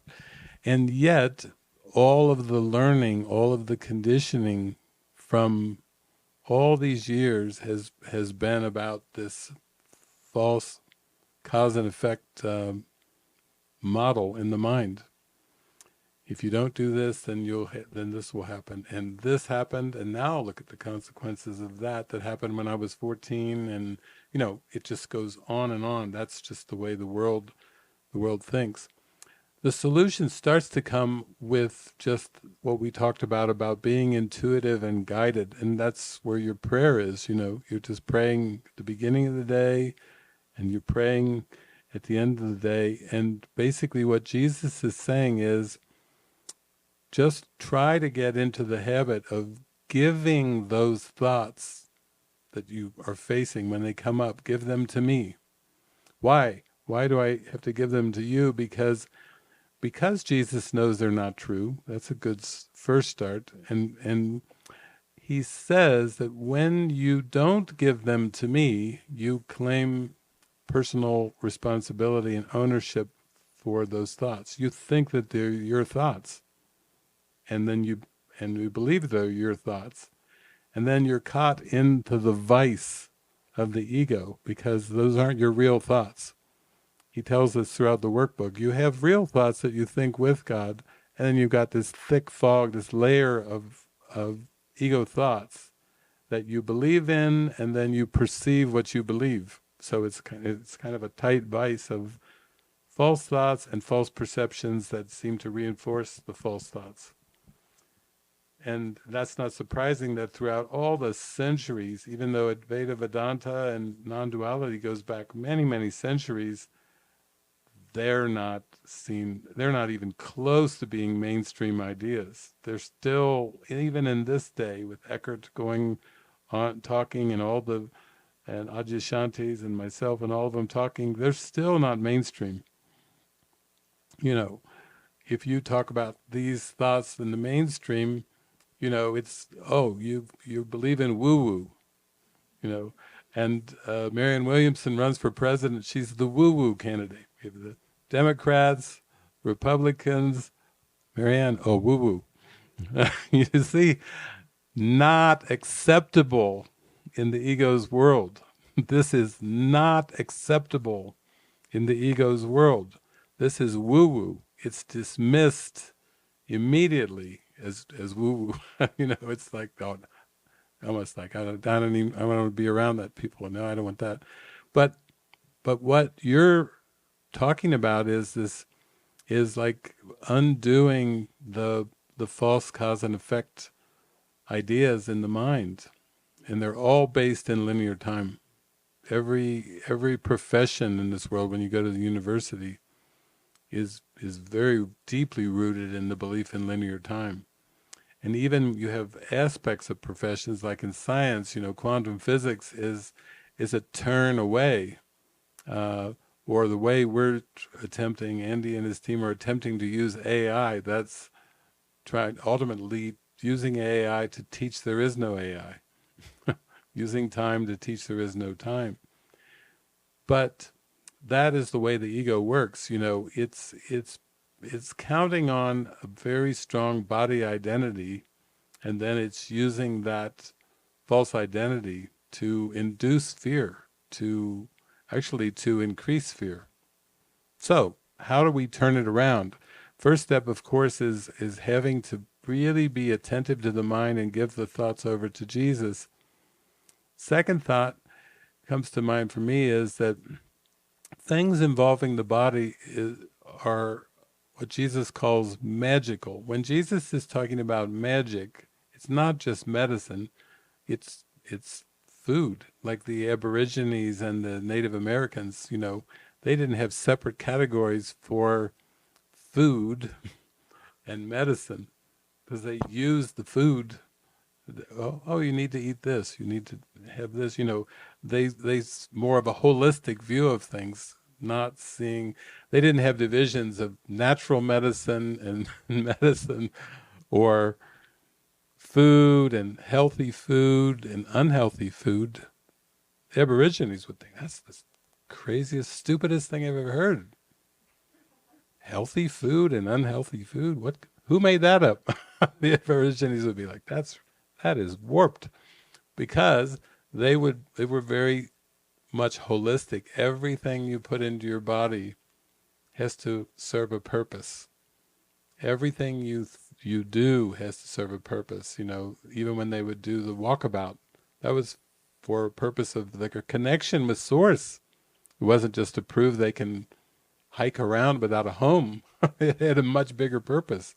It was for their connection with Source. So in one sense, we're unwinding and dismantling from these ego beliefs and thoughts of false cause and effect. And Jesus is using the forms of the world, so we could say surgery is a form of magic. And changing your diet is a form of magic. And things like consciously thinking about exercise, needing to exercise more, that's magic as well. Because they're all part of the hallucination, they're all made up. And what Jesus is saying is, just be willing to let the Holy Spirit use what you believe in to unwind your mind from the ego. You see, it's not a leapfrog approach. It's not just, okay, that's it, cold turkey. You're going cold turkey on the ego this year, because Jesus knows that the sleeping mind is heavily invested in the ego. So you might say the guidance, that's why we were saying become 100% intuitive, is just follow the guidance, be very intuitive, and start to look upon your brothers, your sisters, and everything in the world in terms of following the guidance. Not that there's a they and them and good ways and bad ways and right ways and wrong ways. It's just starting to come back more to the simple ways of thinking, like the indigenous tribes and the Native Americans, the Native Indians in different countries, the Aborigines in Australia. It's funny that they don't usually make much in the history books, and then they're kind of like the Aborigines are looked at as more of strange, freakish, like they're not related. The people don't relate to it. They don't really teach that in the history books. They certainly don't get into some of the ancient teachings of the connection to God. It was, I think last year I even was using the different types of psychedelics, but psychedelics themselves, are seen by the world as drugs. But if you look more at the cultures, the ways the shamans use them, the ways the native cultures, they were part of their pathways to God because of their holistic thinking. They were just starting to think holistically. So really, what you're praying for is to shift more from this fragmented belief system and fragmented way of looking at the world and yourself to more of a holistic view.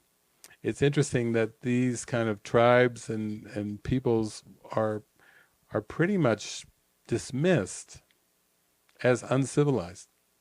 That just shows you how arrogant the ego is. The ones with all the wars, the pollution, the fighting, the just road rage, and on and on and on. Those are the civilized ones.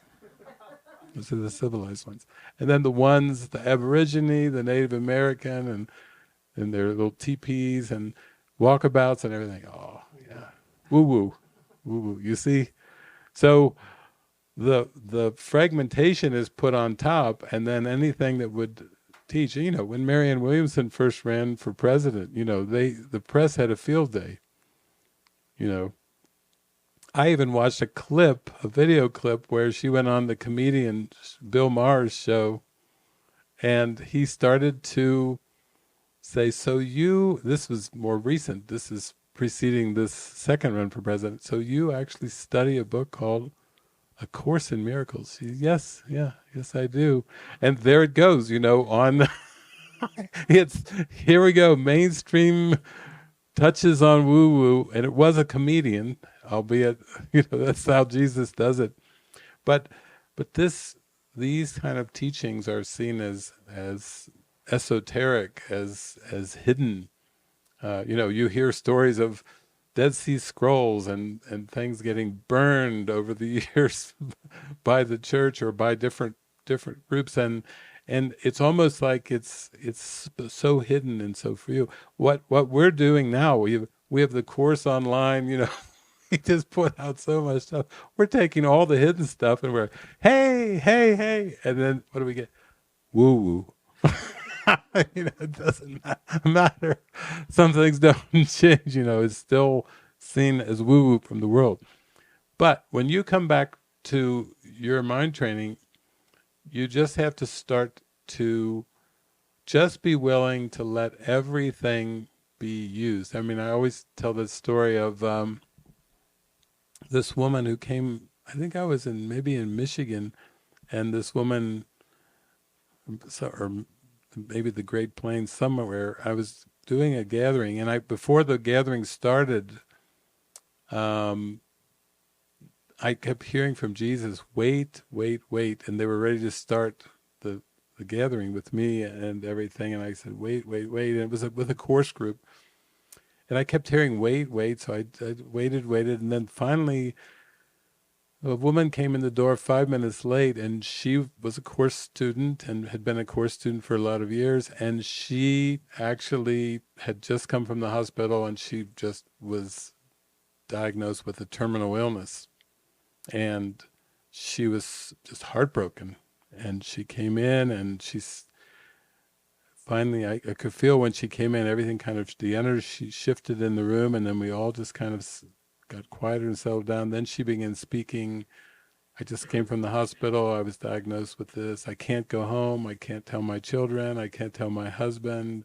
I'm supposed to have a surgery and all these things. It's just, so what came through was, well, the backdrop of everything that you just talked about is just a backdrop of what you believe you are, and the Spirit will use all of it.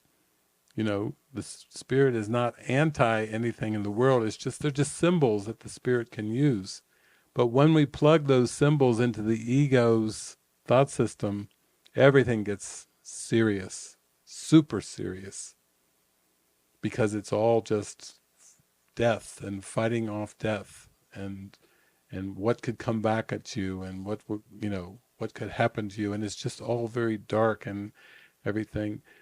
And I remember telling her, no, this is your opportunity to just pray and be guided, and if you go to that hospital, you are going to the hospital for one reason: to be the light of the world, to be a bringer of light to everything and everyone you meet, all the nurses, all the doctors, all the staff, in the parking lot, in the parking garage. You're going for one reason. That's why you've been studying the Course. That's why you're on the spiritual journey, is to shine your light. It doesn't have any purpose other than shining the light. This is all for you to shine the light. But these are your props. Don't take it personally, and don't think you failed. That's why she didn't want to go home and tell her husband. She said, if I go home and tell my husband this, he's going to laugh in my face. And so are my children. And I said, well, you have a purpose that's more important than any of that. And you don't have to protect these ideas or defend these ideas. You just have to follow that inner guidance and step right through whatever is coming to you, so you can be the light of the world. Bring the joy, bring the happiness, bring the lightness. And she was completely, by the end of the meeting, I knew that's what the whole meeting was for. She was lit up. She was ready to go jump into the next step, but she was taken away from that kind of cause-effect, kind of linear view into, oh, I've got a very important function here. And that's, of course, that's what it's all about. I remember with my friend Resta, because Resta have lots of different aches and pains come up, and we were traveling one time, and she was having some of the pains come up and everything, and she said, I just see it. Jesus is giving me a little symbol that every time a pain comes up, it's like the ego is running a flag up the flagpole and asking me to salute every pain. It's the ego running the flag up. Do I have your allegiance? Salute, please salute. And you have to decide whether to salute or not the flag. Do I give this over to Jesus and say, I don't know what this is for, but please help me. I can't know what this is for. I give up all my thoughts and ideas surrounding it. Or if you salute, that just is saluting the linear false cause and effect whole paradigm, the whole belief system. And that's how we develop faith. Every little time when we don't salute, every single time we don't salute, we build our faith. We have more faith in our intuition, in the guidance. Turning in It's like almost like ego pokes me, just like you just said, the flag, and then it's a call for me to either look out or go in Yeah, every moment. every moment it's outer in, outer in. Do I look outside because that belief system is telling me, watch it, something could go wrong, something is going wrong, or do you go inside and ask for the meaning, ask to learn how to forgive, ask to keep the faith. Yeah, it's always the same. Yeah, it's very different because it's not like anything we've done in the world. It's the complete opposite. Yeah, it's the complete opposite of that. And even as I said in the earlier, there's maybe 5 of us stepping back in the ministry, really step back away from things that we've done and so forth. But there will be those stepping in, stepping in. It's just symbols anyway. Why not let the Holy Spirit have some fun? Let Jesus have some fun with the symbols. Are some of the symbols uh, magical? They all are. They're all magic. People say, "Oh, I'm not going to take medicine." I say, well, do you wear a coat in the winter? Oh, yeah, Yeah. but I don't take Tylenol. But you wear a coat in the winter. They're both magic. Yeah. They're all of the symbols are magical because the ego made them all up. The miraculous view of all the symbols is what we're going for. So if this is our theater, we'll call it, the theater of the mind, then we really need to keep that in mind and just say, use me. I know when I started traveling around, I was going to all kinds of countries where I didn't even speak the language of the country. I remember when I first went to Argentina, Resta said, "You're going to have a big problem when you get to Argentina." I said, "What? What's the problem?" She says, "Well, for starters, you don't speak Spanish and they speak Spanish, just for starters." I said, "I don't think that's going to be a problem. And where are you going to stay? I don't know. Not a problem." And it was all orchestrated. There was 14 translators that showed up. I did basically 19 gatherings in 19 days without arranging anything myself. It was all arranged. And the airfares were all, we were flying a Hecutiva first class, and it was all the flyer miles were donated.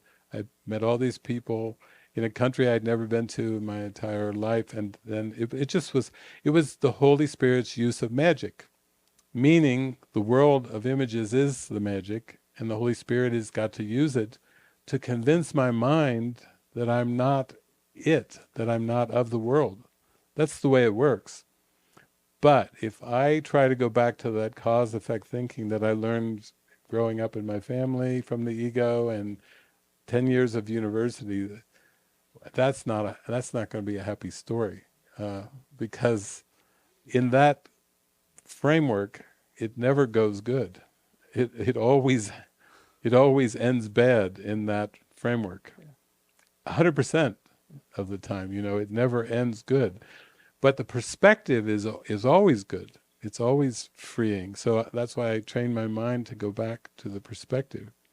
And then, even with this ministry, if you have 5, we'll say, stepping out, and the ministry itself, then there's others that will just seem to accept their part in the prearranged plan, like Helen Schuckman heard at the beginning. She heard, before there was a Course in Miracles, she heard people are being called from all over to take their part in the plan of awakening, and it was basically called a celestial speed up for the good of everyone. Oh, great. So even with the ministry doesn't mean anything per se. The community doesn't mean anything per se. It's just it's an illusion. It's another illusion. But is it something that Jesus is using to loosen me from my identification with it? That's the key. That's the key always, That way you don't get caught into fear of outcomes, I'm happy for the dismount. People can say, is your ministry better or worse after all these years? I don't believe in this.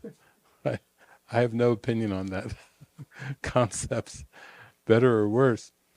Uh, I see that it's all worked together for good. I think of people like Billy Graham, going around and sharing the message of Jesus on going to Russia and all these countries and round and around and around. I'm like, well, it's just the Spirit's, Jesus's use of sharing these ideas. Ideas are strengthened as they're given away. So I never thought I never thought to be an evangelist, or I never thought to even be a spokesperson for A Course in Miracles or Jesus. That was never my goal. My goal was peace and love and happiness and connection, and then the rest just kind of filled in and came in. And I do feel like we're in it's seeming transition now, where the community, the ministry is shifting and changing. Well, you've seen the improvs. That's what was the skit where they Jackson Rickwar?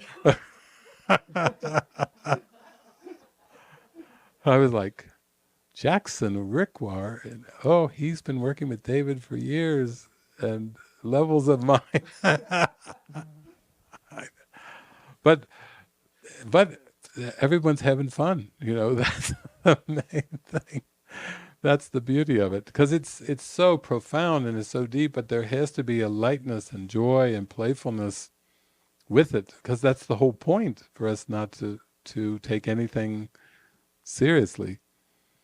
And I think the things that come around the body and around the pains, that seems, even we're learning that there's no order of difficulty in miracles and there's no hierarchy of illusions, but that's one that the ego tries to, it's almost like it's ace card, it's trying to pull that one up all the time. Like, as soon as you commit to come here or to do something that you feel in your heart you want to do, then the ego, I call it ego backlash or ego whiplash. It's, of course it's going to marshal, try to get its symbols to say, oh really, you're going to do that? Well, here, take that and take that and take that. And we've seen plenty of that over the years. Because I feel like I'm getting happier.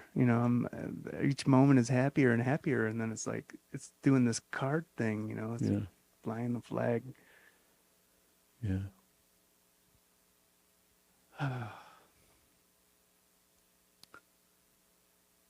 Just allow everything just to happen and forgive each moment as it comes.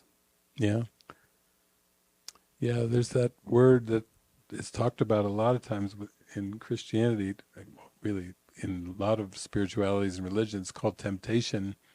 And I like Jesus' definition of temptation. He says, what is temptation but the wish to make illusions real?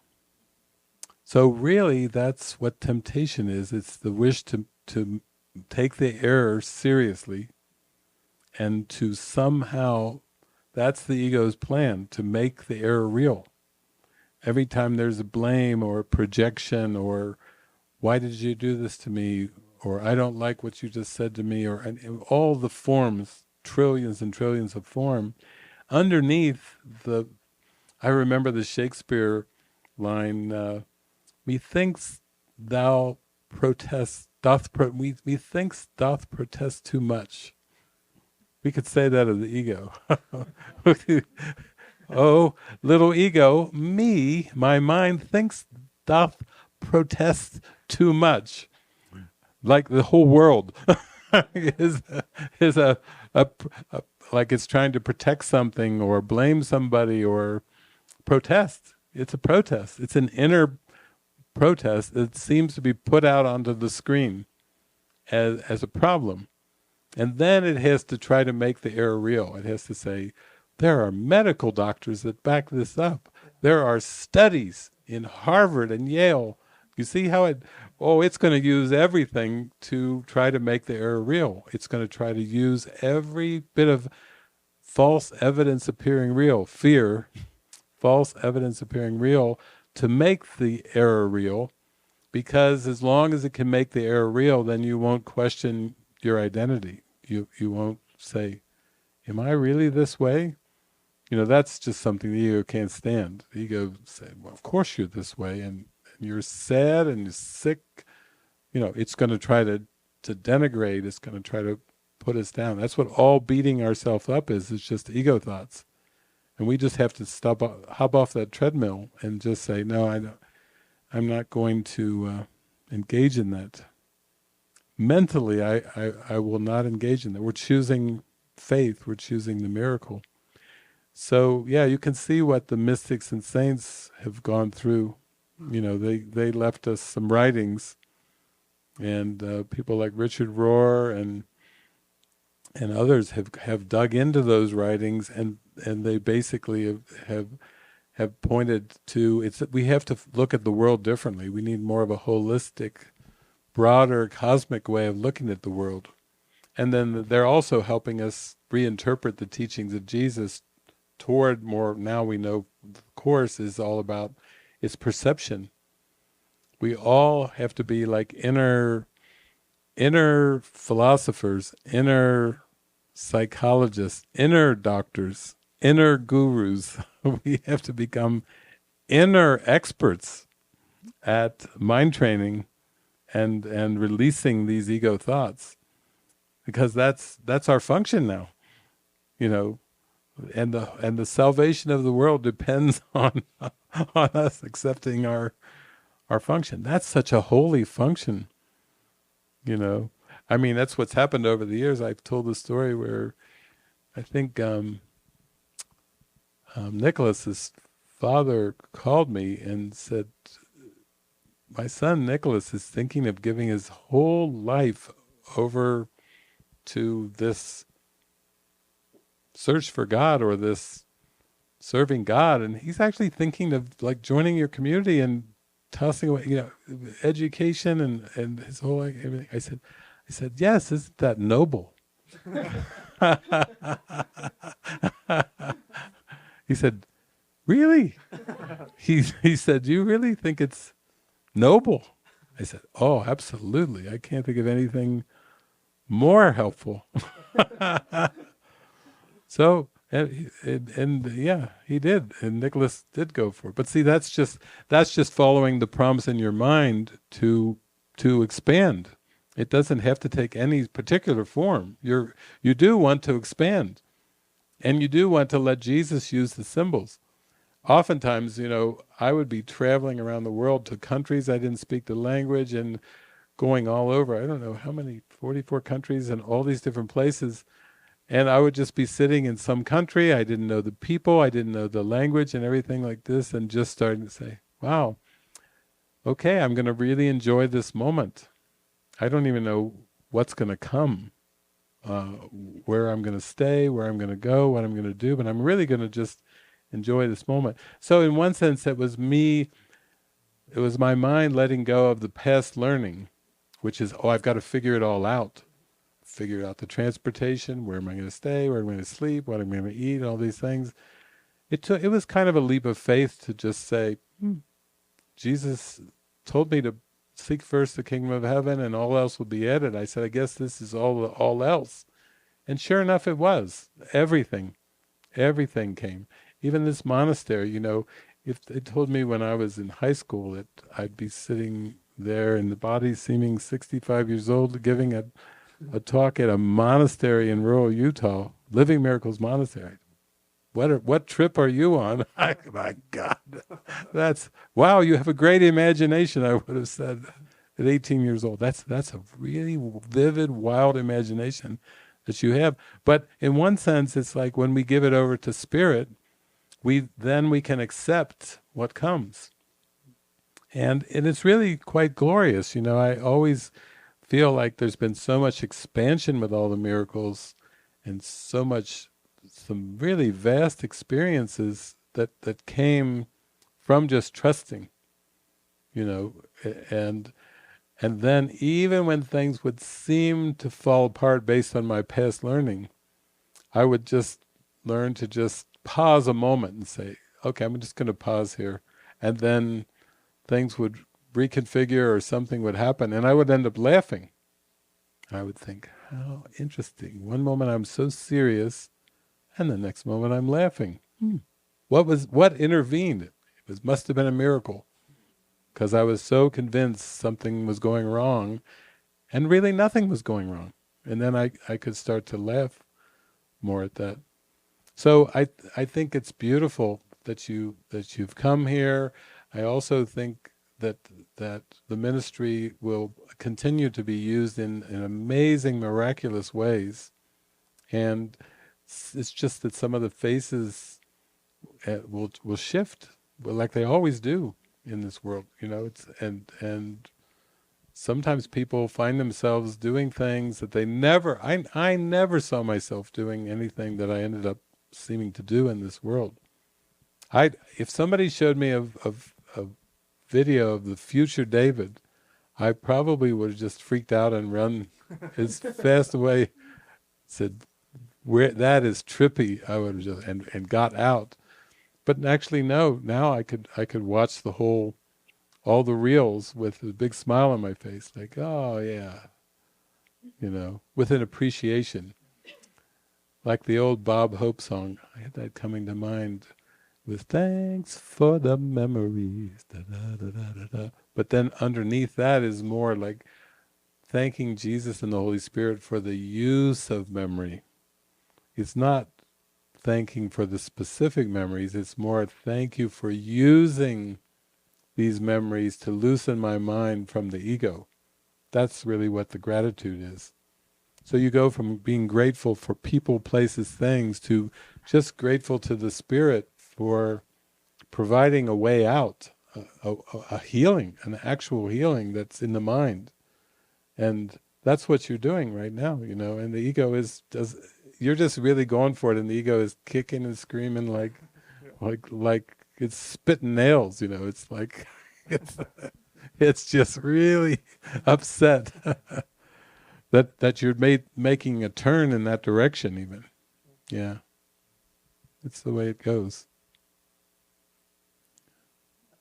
This too shall pass. Yeah. Yeah.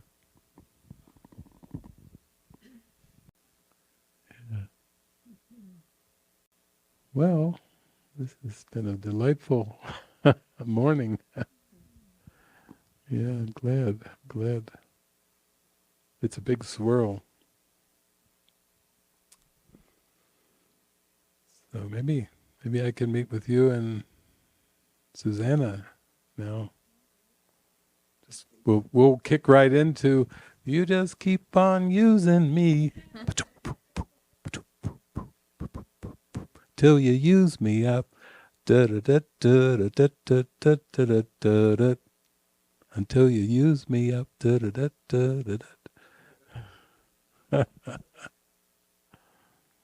Because I remember the lyrics in that song. Somebody is telling the main character in that song about this person is using you, and then that's his answer, like, she's using you. Well, if I'm being used, you just keep on using me until you use me up. The guy is not buying. They're trying to rip down his girlfriend, and he's like, no, just keep on using me. And of course, when you aim it to the Spirit, wow, that's the answer to everything. Yeah, there's actually no questions when you get into that willingness to be used by Spirit. That's like the prayer of the heart. Whoa, we've got the mother load. we found the answer. Yeah, we found the joy. Yeah, that's good. Okay, well, thank you, everyone. Thank you for coming. I'm glad we could share this together. That's been a treat. Yeah, beautiful.